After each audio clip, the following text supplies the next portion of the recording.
If the IRS is taking money out of your paycheck right now, you're not overreacting. It feels humiliating. It feels terrifying. But this isn't the end. It's a wake-up call. There's a way to stop it, and it works much faster when you understand what the IRS actually needs from you. Here's the promise.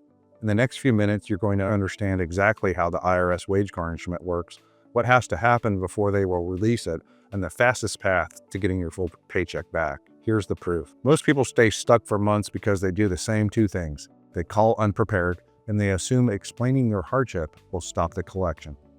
It won't, and here's the plan. First, I'll explain why garnishment happens. Second, the non-negotiable requirement the IRS demands before they'll even talk solution. Third, the numbers and documents you need so you don't accidentally make things worse. Then I'll give you the fastest step-by-step path to stop it.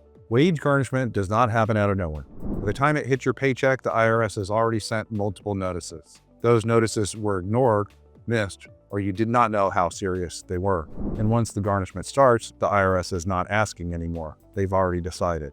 We gave chances, now we're taking the money ourselves. That means your leverage is low, but it's not gone. Here's the first reality check, and this is where most people lose time. Before the IRS will release a garnishment, one thing must be true. You must be current on filing. Practically, that means your last 6 years of tax returns need to be filed. If you're missing returns, even 1 year, the IRS will not negotiate.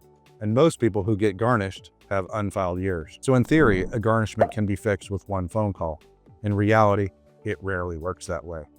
Missing returns tell the IRS the worst story possible. They assume you're hiding income or the balance is going to get bigger, or both. Now the second big reality check. Even if your returns are filed, you still need to show the IRS what you can actually afford. To stop a garnishment, the IRS needs accurate, documented financials. They need your income, your allowable expenses, your bank statements, proof of your bills. If you call without these, the IRS will decide your ability to pay for you, and they will almost always assume you can pay more than you actually can. That's the biggest mistake that I see. People try to talk their way out of a garnishment without having the numbers ready. The IRS doesn't operate on emotion. They operate on documentation. Let me say these plainly, because if you avoid these, you move faster. Mistake 1, calling the IRS unprepared. Mistake 2, letting the IRS determine your allowable expenses without understanding the rules. Mistake 3, believing the garnishment will stop because you explain your situation. Mistake 4, thinking the IRS will understand and hit pause. Mistake 5, waiting until you're financially drowning before you act. Mistake 6, lying to the IRS. Never do this. It creates bigger long-term problems than the garnishment itself. If you want relief, your best weapon is compliance, plus clean numbers. Here's the fastest path, step by step. First, file any missing tax returns immediately. Second, prepare proper financials accurately and with proof. Third, have your proof of income and allowable expenses ready before you call.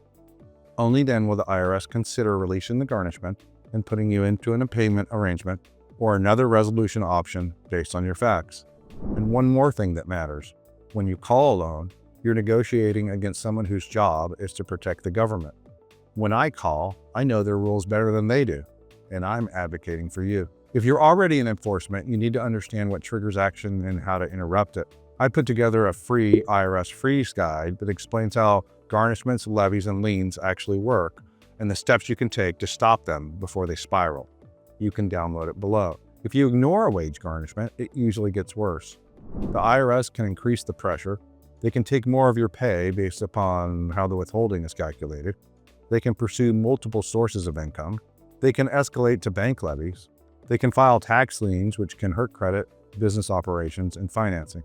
And most importantly, you lose negotiating power.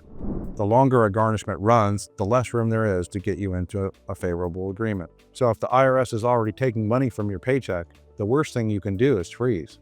The faster you get compliant and show the IRS a realistic plan, the faster your wages can be released.